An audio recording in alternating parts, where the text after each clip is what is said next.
লড়াই হয়ে দাঁড়িয়েছে, অস্তিত্বটাকে টিকিয়ে রাখা মুশকিল হয়ে যাবে। ব্রাহ্মণ, ক্ষত্রিয়, বৈশ্য, শূদ্র চারটে জাত। গীতায় বলা আছে চতুর্বর্ণং মা সৃষ্টং গুণ কর্ম বিভাগে। ভগবান এই মানুষ দেখে জাতের বিচার করতে বলেননি। ভগবান যে জাতের কথা বলেছেন, জাত মানে কি? জাত মানে এখানে ধর্ম নয়, জাত মানে এখানে গায়ের রঙকে বর্ণ নয়, জাত মানে জাত্যাভিমান। সমস্ত সনাতন ধর্মাবলম্বী মানুষ যারা আছেন প্রত্যেকে আশ্রয় নেবেন, আশ্রয় নিয়ে গলায় মালা পরবেন। আগেই বলেছি আচারে লক্ষ্মী। বল, আচারটা ঠিক রাখতে হবে। আপনি 365 দিনের মধ্যে 360 দিন আপনার যেটা ইচ্ছা হবে আপনি সেবা করবেন। আত্মা রেখে ধর্ম, পিত্ত রেখে কর্ম। আমরা শুনে এসেছি আমাদের গুরুজনদের থেকে। কি মায়েরা? তা বলে যে মালা পরবেন না এটা নয়, মালা অবশ্যই আপনাকে পড়তে হবে। মালা পড়লাম মানে আমরা সমস্ত সনাতনীরা একই সূত্রে গ্রথিত হলাম, গ্রন্থন হলাম। আজকে তাকিয়ে দেখুন, বর্তমান ভারতবর্ষের প্রতিবেশী রাষ্ট্র বাংলাদেশ কোথায় গিয়ে দাঁড়িয়েছে। হিন্দুদের অবস্থা, সনাতনীদের অবস্থা। ভগবান এসেছিলেন সত্যযুগে মৎস্য, কুর্ম, বরাহ, নৃসিংহ, বামন। ত্রেতা যুগে এলেন পরশুরাম হয়ে। 21 বার নিক্ষত্রিয় করলেন ধরাতলকে। প্রভু রামচন্দ্র হয়ে এলেন, রাবণকে সংহার করলেন, উদ্ধার করলেন, অহল্যা পাশানীকে উদ্ধার করলেন, গুহক চণ্ডালকে প্রেম দান করলেন।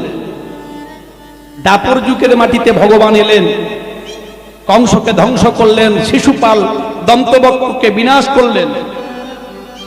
এসে গেল কলিযুগ, দুটো অবতার, বুদ্ধ অর্থাৎ জগন্নাথ দেব ব্রাহ্মণ রূপে আবির্ভাব হয়ে গেছেন। এই জন্য আমরা পুরীতে যাই। আর আরেকটি অবতার বাকি আছে, কল্কি অবতার। কলিযুগের পরমায়ু 4,32,000 বৎসর পরমায়ু, এখন অনেক বাকি। সবে মনে হয় কত 1,000 বছর মতো হবে বয়স। তাহলে মায়েরা, ভগবান তো একদিন আসবেন, কিন্তু ভগবানকে স্মরণ করে আমরা যেমন একটা হাতে তুলে নেব জপের মালা, মন্ত্রের মালা, আমরা 24 ঘন্টার মধ্যে অন্তত আধা ঘন্টা আমরা ভগবানের জন্য রেখে দেব। যেমন দক্ষিণাতে ডান হাতে আমরা মালা জপ করব, গলায় আমরা মালা পরব, আশ্রয় করব, তেমন আমরা অন্য হাতে কিন্তু একটা অস্ত্র তুলে নেব। দেখুন, আমাদের সমস্ত ভাগবত পুরাণে বলা আছে, একটু লক্ষ্য করলে পেয়ে যাবেন। মহাভারতে ভগবান শ্রীকৃষ্ণ তিনি প্রতিজ্ঞা করেছিলেন, আমি কুরুক্ষেত্রের যুদ্ধে অস্ত্র ধরব না। ভক্ত ধরিয়েছিলেন। আবার যেদিন জয়দ্রথ বধ হবে, ভগবান নিজের সুদর্শন চক্র দিয়ে সূর্যের রশ্মিটাকে ঢেকে দিয়েছিলেন। দেখুন, মা কালীর হাতে অস্ত্র আছে, সত্য ছিন্ন শির, ডান হাতে খড়গ আছে, বাম ঊর্ধ্ব পরাম্বুজ, অভয়ং বরদং, মা কালীর যে শ্লোক আছে। দেখুন, মা মনসার একটা সর্প আছে, নেই? মা দুর্গা কোথাও অষ্টভুজা, কোথাও দশভুজা, প্রত্যেকটা অস্ত্র শস্ত্র আছে। ভগবান রামচন্দ্রের কাঁধে রয়েছে তীর ধনুক, লক্ষ্মণ ঠাকুরের তীর ধনুক, বলরামের স্কন্ধে রয়েছে লাঙ্গল। তাহলে আমাদের সনাতনীদের যদি আমাদের ধর্মটাকে টিকিয়ে রাখতে হয়, আমাদের অস্তিত্বটাকে ভারতবর্ষের মধ্যে যদি সঠিকভাবে প্রমাণ করতে হয়, তাহলে ভয় পেয়ে পিছিয়ে গেলে চলবে না। আজকে তাকিয়ে দেখুন, চিন্ময় কৃষ্ণ প্রভু খোল করতাল নিয়ে হরিনাম করতে হবে, তার সঙ্গে সঙ্গে সমস্ত ছেলেমেয়েদের যোগ শিক্ষা দিতে হবে, তাদেরকে সাহস দিতে হবে। তোমরা সত্য কথা বলো, সৎ পথে চলো, হও ধর্মেতে ধীর, হও কর্মেতে বীর, হও উন্নত শির নাহি ভয়। তাকে চরিত্র গঠন করতে শেখাও মায়েরা। নিজের ছেলেকে নিজের মেয়েকে এই শিক্ষা দিতে হবে। আর ওই আমি কি খেলাম ও কি খেলো এই বাছাবাছি বিভেদ না করে, ও কি জাত আমি কি জাত, আমার গলায় কখে পইতা আছে ওর গলায় মালা নেই নাকি, এই যদি চিন্তা ভাবনা আমরা করি, যদি একে অপরের পাশে দুঃখের দিনের সময় আমরা যদি চলে আসি, ফিরে আসি, তাহলে বিধর্মীরা এসে আমাদের সবাইকে ধ্বংস করে দিয়ে যাবে, আমরা কিছু করতে পারবো না। এখনো সময় আছে।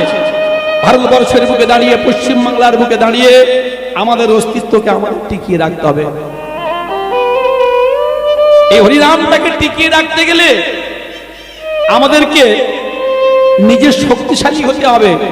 ভগবানের চরণে মনোনিবেশ করব, ভগবানের জন্য চোখে জল ফেলবো, আমার একটা চোখে ফেলবো ভগবানের জন্য জল, আর একটা চোখ দিয়ে আমার আগুনের বহ্নিশিখা বেরিয়ে যাবে। কারণ আমরা কোনোদিন অন্যায়কে আমরা প্রশ্রয় দেব না। অন্যায় যে করে আর অন্যায় যে সহে, তব ঘৃণা তারে তৃণ সমদহে। তাহলে শুধু তাই নয়, রাজা দশরথ তিনি মৃগ শিকার করতেন। তাহলে মৃগ শিকার করতেন, আপনার আহারটা বড় কথা নয়, আপনার মনটা কি সেটা বড় কথা। ভগবান কৃষ্ণ যেদিন দ্বারকাতে গেলেন, পঞ্চ পাণ্ডব যখন বনের মাঝে তারা পর্ণ কুটির নির্মাণ করে একা দ্রৌপদী যাজ্ঞসেনী পঞ্চ পাণ্ডবকে রন্ধন করে সেবা দিচ্ছেন, ভগবান গোবিন্দের সম্মুখে একটা হরিণ একটা শুকর শিকার করে এনেছিলেন। মহাভারত বলছে, যারা ভারত পড়েছেন কার্তিক মাসে, পুরাণ বলছে, দেখে নেবেন। তাহলে একটা কথা আমাদের মনে রাখতে হবে মায়েরা, সেই শিক্ষা সেই দীক্ষা আপনারা দিতে পারেন। একমাত্র মাই পারে জগৎ সংসারটাকে চালিত করতে। হরি বল। কেন? মায়ের শিক্ষা আগে হলে শিশু শেখে মায়ের কোলে। গাছের গোড়া যদি ভালো হয় ফল ভালো হবে। হরি বল। আর কলের লেয়ার যদি ভালো হয় জলটা ভালো পাবে। তাহলে ভক্তমন্ডলী, ভক্তিমতী মায়েরা, লীলার মধ্যে আমরা প্রবেশ করব। আরো অনেক কথা, অনেক তথ্য কথা আমরা আস্বাদন করব, কিন্তু এই কথাগুলো আমাদের ভুললে চলবে না। যদি এগুলো আমরা ভুলে যাই, তাহলে জগৎ থেকে আমরা সবকিছু ভুলে যাব। ভালোবাসার মতো ভালোবাসতে হবে, নিছক ভালোবাসা নয়। আত্মেন্দ্রিয় প্রীতি বাঞ্ছা এরে বলে কাম, আর কৃষ্ণেন্দ্রিয় প্রীতি ইচ্ছা ধরে প্রেম নাম। কিছুদিন আগে রতন টাটা তিনি মারা গেছেন, শুনেছেন আপনারা? তিনি পরলোক গমন করেছেন। ভারতবর্ষের একজন বিখ্যাত বড় ব্যবসায়ী, কয়েকটা কোম্পানির মধ্যে। শুনলে অবাক হতে হয় ভালোবাসাটা কেমন। একটা পোষ্য ছিল কুকুর, সেই কুকুরের জন্য কয়েক ডলার বিলিয়ন ফিক্সড ডিপোজিট করে গেছে, তার যেন সারা জীবনের কোনো খাওয়া পড়ার অভাব না হয়। তাহলে ভালোবাসা এমন ভালোবাসতে হবে। ভগবানকে ভালোবাসতে গেলে নিঃস্বার্থভাবে ভালোবাসতে হবে। আর আপনারা যারা ভালোবাসেন তারা আজকে এখানে এসেছেন, হরে কৃষ্ণ। তাই আজকে আমরা গৌর পদাবলী সমাপন করে লীলার মধ্যে প্রবেশ করব। নিতাই চাঁদ গৌরাঙ্গ মহাপ্রভুকে সঙ্গে নিয়ে বলছে, ভাই কোথায় গেলি? আর দেরি করিস না, তুই তো করুণার অবতার, করুণাময়, করুণা বিতরিবে বলে এসেছিস, জগতের মানুষকে করুণা দান করবি বলে এসেছিস, আর আমি সেই প্রেমের বস্তু নিয়ে এসেছি। হরি বল। Please subscribe my YouTube channel and like, comment, share please.